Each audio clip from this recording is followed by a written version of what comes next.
Okay.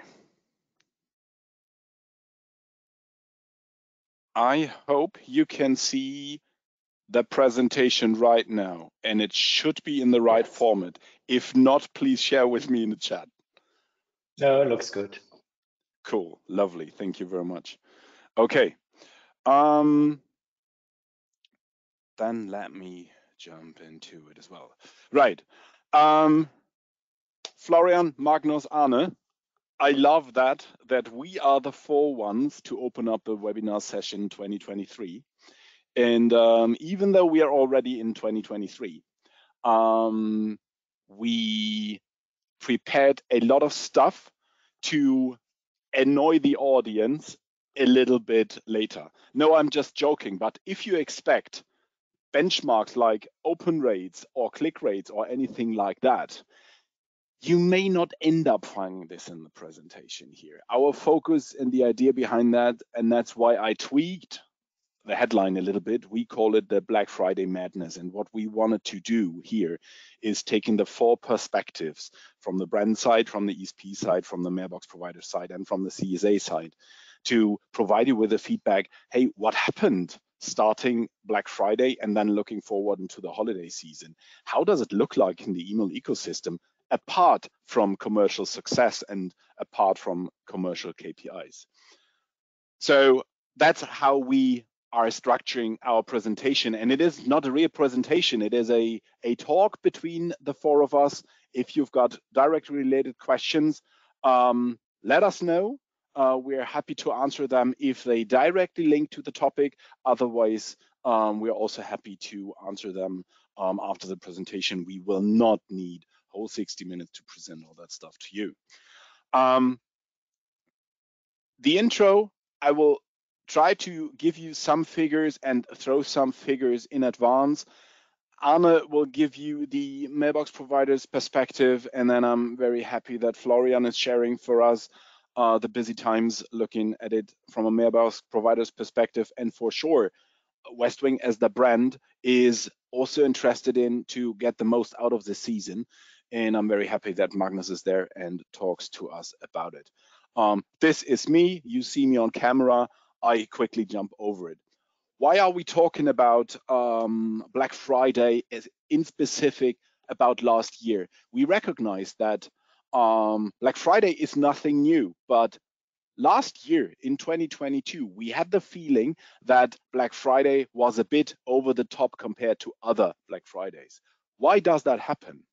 And I just, and Arne and me discussed it some weeks before, and I had a look and Googled for some stats why this may happen. And if we look at eMarketeers or the Statista research here, we see that the ad spendings are still increasing, but not in the way that they used to have before even the pandemic period. So it is not declining, but it is a kind of stabilizing or stagnating. Is that the right English word? I don't know. But it is not increasing as it was before. But it needs still to have turnover, and it needs to have return on investments. And that's why there is the old traditional reliable and channel that is easy to be calculated from a commercial standpoint. And that's why we strongly believe the Black Friday madness came back to email, because everyone recognized, hey, we've got those emails and we can make huge use out of it. And this chart tells a story on its own. This is based on the data that we basically receive from our mailbox providers partners on a daily basis. And guess what those spikes are? You're right, this is Black Friday and Cyber Monday, which means we have an increase of 105%, so doubling the traffic compared to a regular Friday, and plus 80% compared to a regular Monday. And you need to imagine that Thursday before the Black Friday, it was increased volume compared to other Thursdays, but Up to Black Friday, it's a sudden increase of 40% of volume.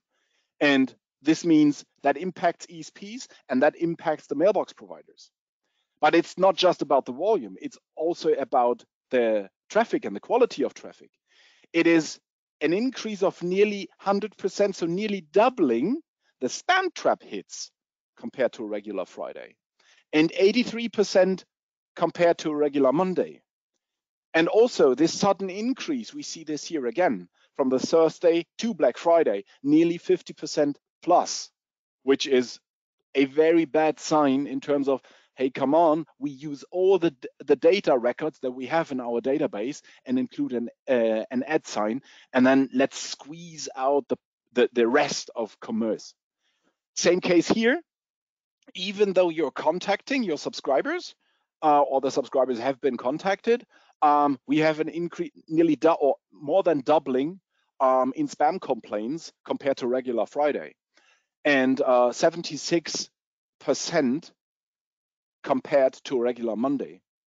And we see this sudden increase here as well. And very interesting, and this is the payback you need to pay afterwards, is Cyber Tuesday is still 43% more than regular Tuesdays. So we have a delay in spam complaints, which means not every subscriber wants to receive that emails. As I said, I just throw you some numbers to prepare the stage. And Arne, this is your stage. How does it look like from a mailbox provider's perspective? Yeah, thank you, Sebastian. Thanks for the introduction. Yeah, hi, my name's Arne. I'm head of product at 1&1. That means I'm responsible for everything around webd, gmx-mail.com, what belongs to our email system, the security measures, the anti-spam stuff. So that's me, and I'm very happy to share some facts and figures from my perspective. So if you please jump to the next slide. What I brought you here is basically an overview from October 20 till more or less now of the changes on the weekly email volume. So what you see is that the volume of the email that receives on our site, at least the relations, and you can see that over the past years, we see a more or less steady growth on email volume. So one interesting fact, of course, to all of those who say email is dead, it's growing. And of course, during pandemic and COVID, and even now in the times of inflation and with the war, we still see a growth of email, especially in the area, of course, of e-commerce. So the biggest growth is coming from newsletters, commercial emails, but not only that. So I will show you later. So next, I want to zoom in a little bit. So here I highlighted the weeks where we see an exceptional high email volume that we can tie to more or less some weeks before and after Black Friday, Cyber Monday, the holiday season. So basically the start of the holiday season on the e-commerce and email side. And you can see a very good growth. I mean, who wouldn't dream of a double-digit growth in business if you just look on the sheer email figures? So from 20 to 21, we saw an 8% increase. If I just mark the points of the strongest weeks, so the peak weeks, so to say. And then again from 21 to 22, another 12% more email traffic, with just comparing the strongest weeks of the year. And what I also find interesting is if you compare the number of highlighted weeks, you can see that last year, 2022, it was not only in the peak much more email, the spread over the weeks was much higher. So normally you can see it starts like 2 weeks earlier, preparing the customers that there will be some nice deals coming up, my assumption. And then you have the high season with all the deals, the sales, and of course you can see that a huge portion of it is coming through e-commerce and sales and all related emails, from the newsletter with the deals to the order confirmation, shipping confirmation, parcel announcements, everything that belongs, return shipments, everything that belongs to this Black Friday madness here is seen in the mail volume within the next days. So on the next slide, I will try to break it down a little bit. So what I brought you here is not the view on the total email volume, but a little breakdown in what is spam, which is the orange part, what is ham, which is the green part, and then for comparison, the total it's stacked here. So you can see the 12% growth peak to peak is coming also through mail, the green portion, the good mail, the mail we put into the inbox. But you can see here the growth is more or less 6% looking peak to peak. And then a massive growth of more than 20% of spam mails. So that is, of course, the real spam, the dangerous spam that tries to steal from my customers or try to phish them or whatever could be dangerous on really spam.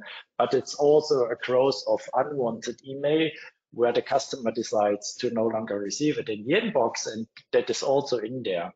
In fact, more than half of all spam complaints we receive is on mails we call legit, where we say, okay, that's a true newsletter, that's even on invoices and all that stuff, but it's on commercial email, on a real email that is good and not spam. Half of the complaints we see day to day is coming on these emails. And you can see this in the growth as well. So a lot of these newsletters is in the plus 6%, but quite some are also in the 23% growth of the unwanted email, which is what we put into the spam folder. And what I also find interesting is that last year was very massive on growth, and we had the situation that basically our IT operations department, they needed to scale our mail systems because the growth of email traffic was that big that we ran onto capacity limits. So that would mean if Magnus trying to send his newsletter campaign, I don't know, Cyber Monday 9 a.m., but our mail system, everybody does. So our mail system is at full capacity, and we were close to the situation where we couldn't accept more email in time, and we would have needed to defer your campaigns. And of course, this would cause some trouble on the brands or ESP side because they want to pump the emails out. They have customers behind. They want to make the sales, and there are some expectations even on the customer side to receive these newsletters those days. So it's really kind of a madness, and year to year we have to anticipate some growth and to plan for it and have to scale on peak. Also interesting, you can see here a little bit after that holiday season, you always see that there is a new level of the mail traffic. So that's usually seems to be also the time where the general growth, of course, is over year, but after the holiday season, you can see that the mail is just on a new level. So all of the newly engaged customers are receiving now even more emails. So that's very interesting, and all kinds I can see here from the data. And then some assumptions I made why this growth was that massive last year. We were all in Europe and all over the world in a situation of high inflation, and customers, or everybody, people, you and I, we have to look at our money income and the spendings because of the energy prices rising rapidly, everything. And still, we could see that the e-commerce, the newsletters was growing massively. I have some assumptions, but because you also see reports that advertisement spendings have been held back or not as high as expected during that season. So my assumption here is that email is still a very, very reliable channel for marketing, and likely also a comparably cheap channel compared to other advertisement methods. That's assumptions. I'm happy to have some conversation. If you have questions to that, feel free to ask. And then I want to bring you an example. So the spam growth, of course, there's some unwanted newsletters, but there is real spam in it, and quite a lot. And I have brought you one example, sorry, where you can see that spammers try to ride on the e-commerce wave. This is an example of what I have seen, or my team has seen in the past 1 or 2 years, growing and growing. So it's a parcel shipment confirmation here in this case, UPS might be another shipment provider that is where the spammer mimics.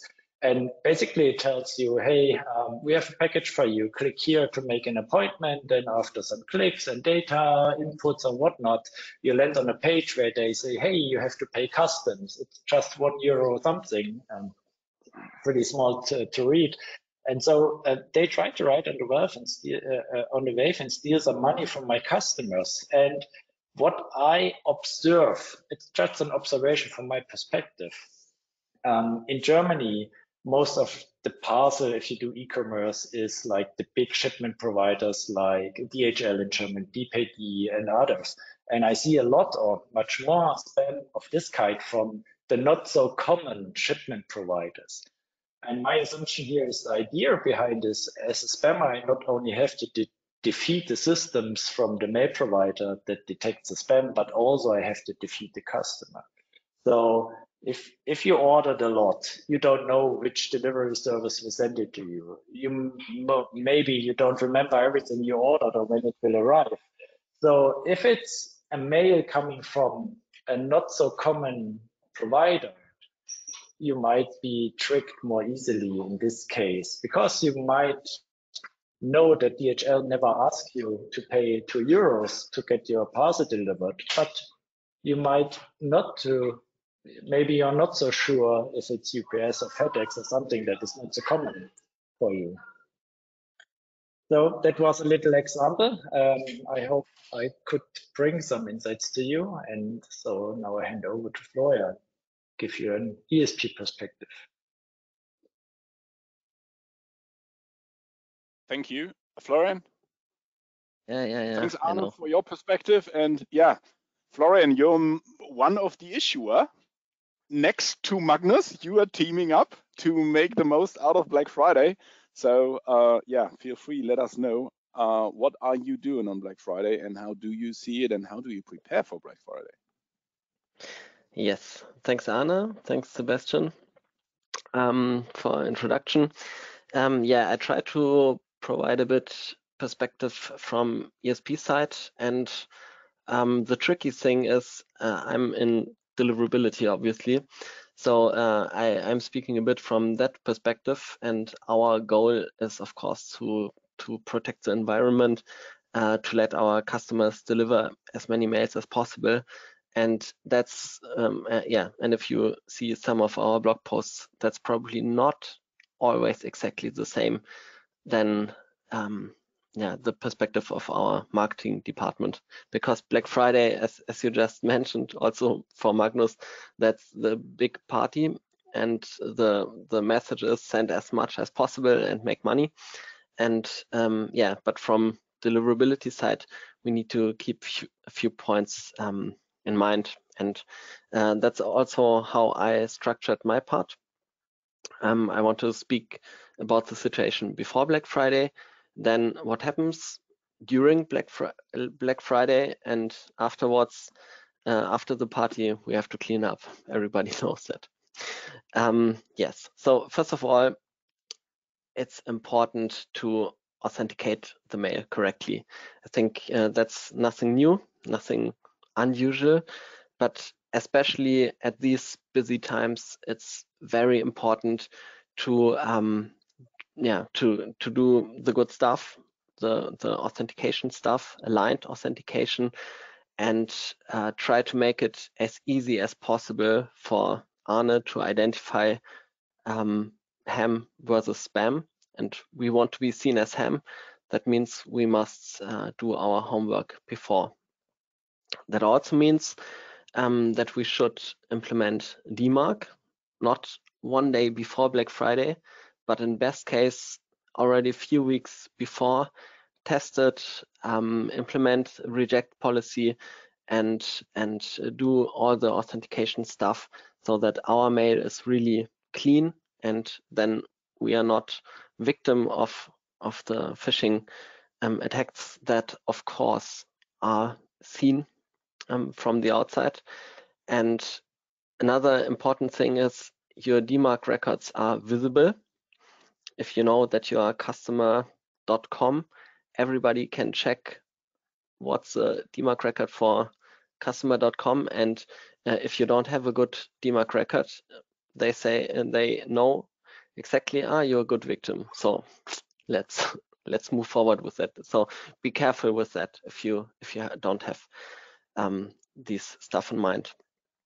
Then the next stuff, or the next topic is the so-called o'clock sendouts. That means if you prepare your messages, maybe you think about a good strategy and think that could happen at 8 a.m., that could happen at 9 a.m., that could happen at 10 a.m.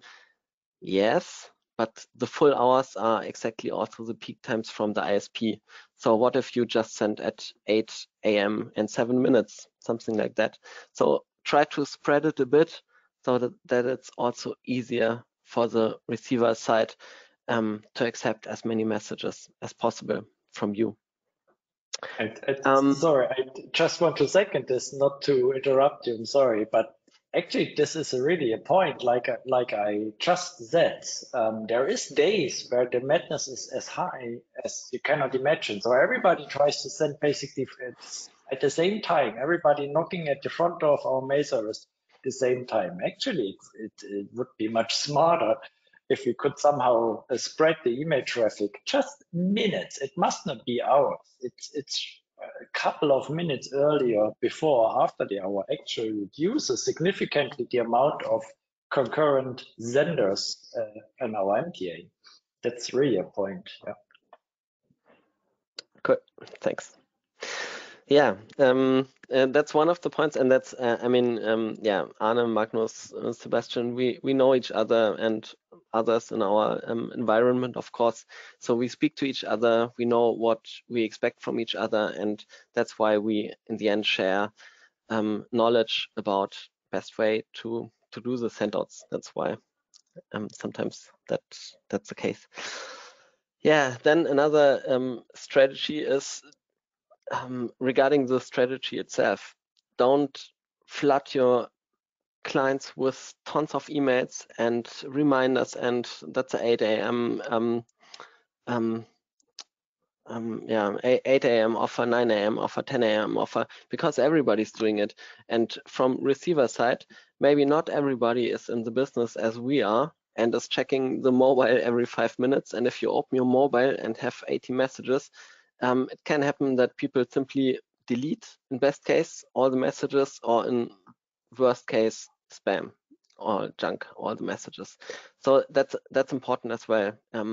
What you can also do is prepare your audience in advance, like 1 week ago, 2 weeks ago, 3 weeks ago. Tell them we will have offers at Black Friday, or even we will not have specific offers at Black Friday. That's also possible, so that the receiver side has an expectation and know, okay, from this shop I will receive an email at 10 because there's a voucher code. So it's expected, and then like a double opt-in confirmation mail, the feedback is much better on that.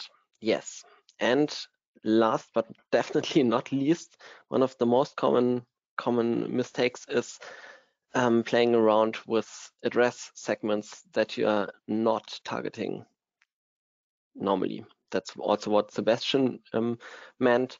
Suddenly the volume is increasing. So how can volume increase if you don't add addresses? And in fact, of course, you do. You add addresses, and that's not always the best segments. So don't do that. Don't play around with it, especially not, for example, if you send these additional volume on Black Friday and you expect also have good sales on Cyber Monday, then it's bad timing to destroy your reputation on that day. Yeah, and that's already bottom line for my part one. First of all, don't panic. What should you do on Black Friday? The stuff basically that you normally do. Be prepared, do a good job. And second point, and that's important for the client as well as for the ESP, there's a life after Black Friday. So it's not a good idea to burn your reputation and think tomorrow I don't care. No, you will care. And yeah, with that we can go to the next slide. because I have an example. Why is it so dangerous to send to inactive segments? That's also still a very common question and a very common mistake. And that's why I wanted to share one example, what can happen or what is happening actually. First of all, on the left side, you see you have an active recipient, active member of your mailbox. And when you send email to them, the receiving side accepts the mail and sends you a 250 OK confirmation code. Then at one time in the future, the address becomes inactive because the mailbox owner stops using it and shut down his account. What happens then is that for the next X amount of time, typically it's something between 6 and 12 months, when you send an email, the receiver side is returning a bounce code, hard bounce code in this case, saying this mailbox doesn't exist anymore. And that's an indication for the sender to stop sending to this mailbox and suppress the address for any future sendouts. And usually that's done in our system, for example. That's the default to do that. But it can happen that, it can happen, usually it happens, that after a specific amount of time, this feedback is not given anymore, but the address is turned into a spam trap, so-called recycled spam trap. And the expectation is that we have understood in the meantime not to send anymore to that address. And if you then do reactivation campaign, then it's immediately spam trap hits. And that's what's happening. I will have a slide in two slides. I think I will have some statistics about that. So that's why reactivation is dangerous, and reactivation hard bounces, or in that case unknown addresses, is not a good idea. Never do that. Next slide, please. Yeah, so Black Friday preparations are done. Now we approach to Black Friday, Cyber Monday. What can we do? Yeah, in the end, there's maybe not too much we can do. Everything's prepared, everything's scheduled. But what we still do is we offer hypercare support. That means during these days, we have a higher coverage than usual. Someone is always available, and we share the information internally, what department, who's working, phone numbers, and so on, so that we are connected internally. We share, we monitor the shared pools and some dedicated. It's not always possible to look everywhere. That's clear, but for specific clients, we know that there's a high attention on it, high importance on it, and yeah, depending what happens, we can react fast. When a block occurs, doesn't always mean that we can immediately contact someone and 2 minutes later we are unblocked and can continue sending. Yeah, but in some cases we can react, we can inform also the client that they can adjust maybe their behavior. Not always, but yeah, that's what we can do. And Sebastian wants to push me a bit that I come to an end. I appreciate that. Magnus has another slot as well. So no, that's okay. That's okay. That's in the end after Black Friday. That's a cleanup. So we need to check the results, see where do we have increased spam trap hits, blockages, and so on. What went wrong? And then we can approach the clients and say, okay, that's what went wrong. That's what you need to do now. That's what you need to avoid in the future. And yeah, in the end, that's the type of work. And now I have a few slides with some numbers to share.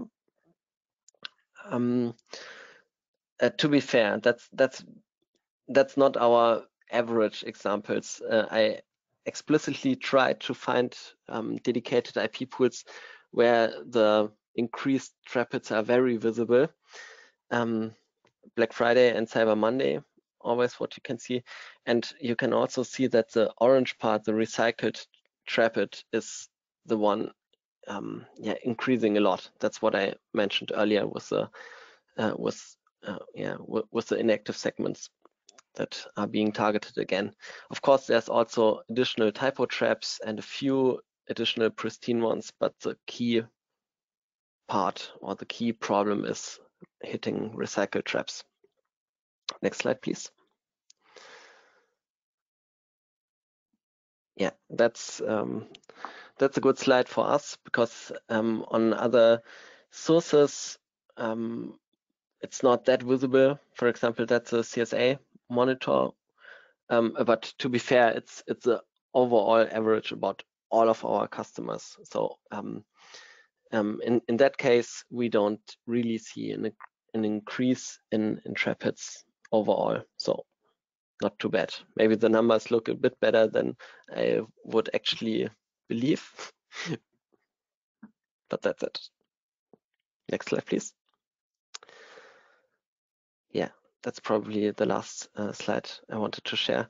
That's volumes, and I tried to have a gray line that should be the average of normal send-outs, and for Black Friday and Cyber Monday, that's more or less the same than Sebastian just showed.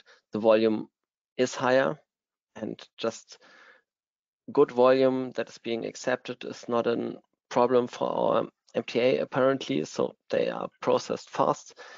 Yeah, deferrals are a bit higher than usual as well, but still the volume is much higher than normal. Yeah. Next one. I think that's it already. Yeah, with that, I would like to hand over to Westwing to see a bit from the customer perspective. Thanks. Thank you, Florian. And Magnus, please feel free to add up on that. Thank you so much. Thanks for having me, and I'm happy to share the brand point of view, because I do think that it sounds very easy to just address everyone at this day. This is, of course, one of the commercial highlights of the year for us. So for you who don't know Westwing, we're an e-commerce focused on home and living. We have daily deals, so we actually have daily newsletters that we send, which I would come to. I think is a great advantage when it comes to the Black Friday preparation. It is an absolute special weekend, I would say, including Friday to Cyber Monday. And I'm happy to share all the preparations, because actually we start to prepare just when Black Friday is over. We start to prepare for next Black Friday, which I hope and believe is part of the success that we can utilize email to push traffic. So maybe if we go to the next slide, Sebastian. I can only second what Florian says about the email address list and addressing inactives. So as said, we're a daily sender, and of course, not everybody interacts with us frequently. So we do have a huge portion of our email recipients that are inactive. However, since we are a daily sender, we have the ability to actually spread out the inactive segments across multiple days. So what we do is that we lower frequency for those people that don't show interest in our newsletters, and slowly sort of reduce frequency, which allows us to spread that across many days. And that also has the effect that before Black Friday, we have actually emailed each and every email address that we will send to on Black Friday at least 30 days before, making sure that the address list is absolutely up to date. I also think Arne mentioned it slightly, but there is an expectation from our recipients to have deals at this point. We see a lot of inactive members are being they re-engage with our email program around these days. And as smart as AI might be, it's absolutely impossible for us to know who those profiles would be. of course, that would be the perfect scenario, right? You can just pick out the whatever percent that of your inactives that you know will engage with us, but we cannot. So what we actually do is we want to address every subscribed member over this period, and we can only do that with preparing for it. I think it's extremely important to know sort of the normal state, because without knowing your normal values, it's also hard to understand if something goes wrong on Black Friday. And knowing what's normal might require a few weeks or even months in order to collect data. And that's what we do. We have a very loyal member base. Whenever we send emails, we see immediate traffic to our website. So also understanding these peaks and estimating the peaks that are generated over Black Friday, because those peaks are even higher at Black Friday, is sort of part of this getting knowledge for our data, and so we have good understanding of how Black Friday performs. This is also part of the preparation of aligning with other teams, and especially the tech department, which is basically responsible for keeping our website running over the whole period, and also the apps. And I think, just as Arne said, like, they see massive peaks where the systems are basically at its top performance and or its peak and maximum performance. And we actually see the same. So we have to closely align with tech. So what we do is we slow down frequency and do not address everybody at the same time. More like a self-preservation mechanism, because if our apps and website are down, obviously we cannot generate any revenue. So that's a really important preparation step. And I would also like to mention, for all the senders and brands out there, I think it's really good to make connections. Sometimes when you have issues, it doesn't have to be over Black Friday, but I think everything is at pressure on Black Friday, because it's one weekend where everything happens. It's good to have contacts. So what we do and what we've done a couple of years is basically collecting a group of other senders that we stay in contact with. So if we see issues, we can basically isolate to see whether it's on us or if it's something else, if it's a mailbox provider having issues on that day or something else. And I think that's extremely helpful to have that already prepared upfront. Maybe next slide, Sebastian. So at and during the Black Friday weekend, Friday to Monday, we over this period of time, we send almost twice as much emails as we do during a regular time, and we send almost 3 times more on a single day than we do on a regular day, which obviously requires preparation, but most it requires monitoring on Black Friday and staying agile and flexible on Black Friday to adjust, prioritize really active and important segments, monitor the inactive segments. My favorite thing is that I think that we as a brand, we have all the data at hand. We can see website traffic, we can see clicks, and especially powerful if we break that down on a domain level, or possibly, if possible, on a mailbox provider level. That also shows us quite quickly if we have an issue to a certain domain or mailbox provider, and can then act accordingly. So we are in 24/7 calls with the tech department and other departments that monitor everything. And we, of course, also closely monitor response codes, so bounce codes, if you will, especially to see whether we have any indications of blocks or any other indications showing that we pushed a little bit too hard. And in that case, we basically have scenarios already laid out how to deal with that. And a lot of coffee. I think Black Friday is a lot of coffee. Maybe next slide.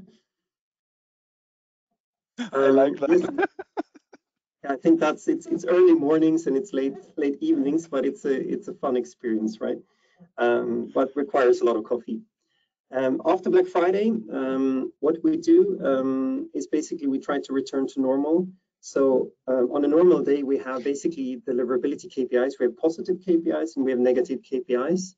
If we start to hit, we have defined thresholds, and if we start to hit those thresholds, we know that we basically send too much of inactives, or we address too many of the inactive segments, and we might slow down on that. And of course, during Black Friday, when we send to our complete email list, like subscribed email list, those KPIs, they are basically all over the place. What we want to do is we want to return to normal as fast as possible. So we reduce basically send out volumes to sort of not bare minimum, but almost, and try to only address the most active and engaged customers.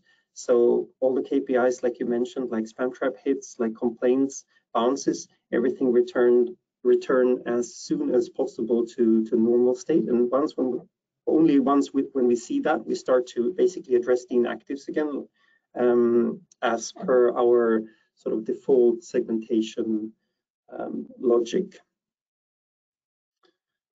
So that's a little bit from a brand perspective. Also, as Arne said, and Florian, I'm more than happy to answer questions or to continue the conversation, because I think it's such a special event from all type of angles in the email ecosystem. I'm going to stop the presentation here so that we can have the face-to-face talk, and we already had some question, or we have some questions. So thank you very much at first for all the stats, figures, and insights. Very interesting that I even didn't know. And yeah, you're second and really added up. So Magnus, you're definitely one of the spam trap issuer in the stats that Florian is showing there, which makes sense to one extent. What the learning that was very interesting to see is you know about that situation and you use already the preparation that Florian mentioned weeks and days before. So you're not putting all the inactives at once on Black Friday into your lists. So you're ramping up slightly and slowing down slightly afterwards. So I guess it's somehow recovering and rescuing your reputation, I guess. There has been a question to you, Magnus. Sure. And if it's okay, I read it out loud. Which KPIs does you look at when you update the recipient list? Is it bounces? Is it open rates? Is it what else is it? You mentioned already some, but how do you judge what was successful? What is rubbish data? I don't know. So we have a segmentation not only built on top of email data, but the majority of the sort of algorithm is that we use for deciding who to address in an email is based on email data, but not only, I have to say. And I think that since the Apple MPP, I think that clicks are the absolute best KPI to look at. As a daily sender, we tend to have extremely stable trends of opens, of clicks, of bounces. Therefore, I think looking at those, I think clickers and bounce rates would be the most important ones. And especially if you line them out, I like the line chart view, like the historical trend view, to just see if we have any sudden peaks or drops in any. And as said, breaking down on a mailbox level, mailbox provider level, makes things really powerful. Do you see huge differences between the different mailbox providers? Yes, they are at very different baselines, which I think is important to know. But yes, we do see that. And also over Black Friday, mailbox providers tend to behave slightly different, which also makes it important and interesting to have that view. I think that comes back to what Arne mentioned, especially on Black Friday. The limits of the infrastructure itself is really at the top, and I think this means emails may be queued. There is a delayed delivery into the inbox, and Arne, there was a question coming from the audience. You've mentioned 23% increase in spam complaints. We already talked about it. Are they mainly caused from known senders with a good reputation, or are those new senders just trying their luck and trying to trick you and use the momentum? So the 20% growth was the mails we put in the spam folder, so the detected spam. But spam complaints also increase accordingly. But spam complaints increase on mails you put in the inbox, right? If the mail sits in the spam folder, there is no point to mark it as spam. Right. But to answer that question anyways, it's a mixed bag. Of course, there's additional spammers that try new tricks. Then people eventually getting annoyed if they are getting too much email. And then if you appear out of the nowhere with a campaign that isn't expected, then basically it's felt spam. And so if the customer doesn't have a relation between, oh, why is this newsletter coming to me, the likelihood that they mark it as spam is higher. Right. I hope that answered the question. If not, yeah. I hope so too. I will get to know it very quickly, I guess. But related to reputation, there's a question I would love to ask to both of you, Florian and Arne. After Black Friday, do you see that senders really harmed and destroyed their reputation? So how does the cleanup look like? Is there a huge cleanup, Florian, on your side? So after Black Friday, what happens? Are you coming back on Cyber Monday or Tuesday into the office? And yeah, you need to do this, grab a coffee, and then it's the big cleanup? No, we only have the good clients. I see. No, yes, of course. There's clients destroying their reputation and struggling afterwards. And yeah, then the first question is, what should we do now? And yeah, then we start with a normal analysis. I mean, destroying reputation is faster than repairing reputation usually. Yeah, first of all, we check what is actually the fact that we have. What can we see in terms of numbers, in terms of bounce messages, and then just follow the steps to first of all check what happened, what was the mistake on client side, how to make sure that this can't happen again, permanently stop it, and once it's fixed on client side, then we can approach the ISP side and tell them, okay, that's what happened. It's like a kid in school going to the teacher. Yeah, I did a mistake. I did this and this and this.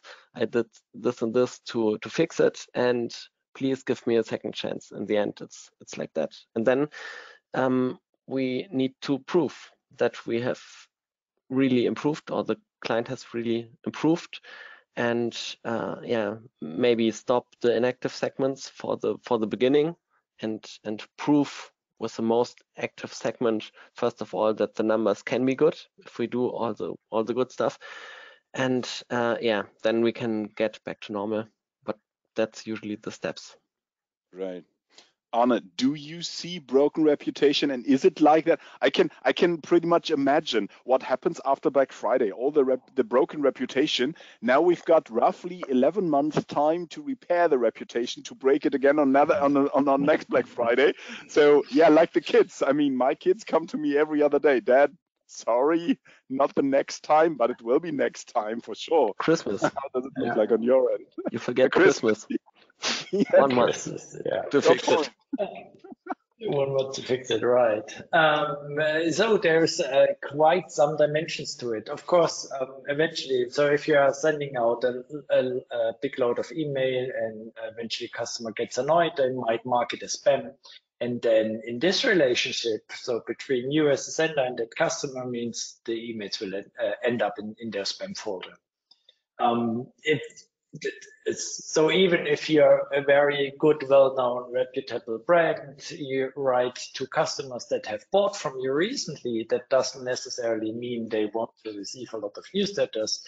And we see also some behavior like cleanups. People say, okay, that's too much. Now I clean up. They mark everything as spam. They make unsubscribe sessions. And actually, unsubscribing is a good way to reduce the risk of spam complaints, because we in our own clients, so in web front end or apps, for example, and know that other mail providers do the same. If we have the option for one-click unsubscribe, we double ask. So if a customer marks a spam, and we know that we can safely unsubscribe somebody with a one-click unsubscribe, we re-ask if you rather would like to unsubscribe. And then the customer has a choice to say, okay, I use the unsubscribe over the spam function that will help to, so that is not a negative count on reputation. So that will help you as a sender. And then there is behavior. Of course, if you're totally overdue, you're on the gray area of the mail senders anyway. You're totally overdue, and then you get a lot of spam complaints. Eventually, that will destroy your reputation to the fact that we chunk all of your mails or we don't accept any further. And then there are some specialities like from time to time you recognize that might be a good brand, might be a more on the gray acting brand. They find an old list of recipients. They send to them all at once. A lot of them are not active anymore. And so they get recognized by filters that look on anomalies and then slow down the delivery process until we rechecked. So if you write to too many non-existing recipients because you found the old list, that's really a bad behavior. And then from time to time that happens, and then they reach out to us and say, oh, what's happening? Why do you reject our mails? And then you look at the stats and see a clear behavior of that cannot be right. So it depends. So of course, there is this one-to-one relationship, sender and recipient, and then there is the how do you behave as a brand or as a sender, to be seen by anomaly detection systems and stuff like this. Cool stuff. Guys, I'm afraid we're nearly at the top of the hour. I love that insight, and I hope we didn't disappoint the audience that much, that we were not talking about open rates, click rates, revenue growth, and all that kind of stuff, because that's not really comparable. And every brand uses Black Friday for different commercial or non-commercial purposes. So thank you very much that you basically shared your insights. To me, it was some kind of secret sauce to us.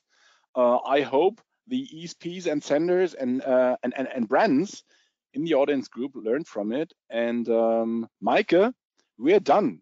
Is there any housekeeping left, or shall we just shut down? No, I'm sorry again.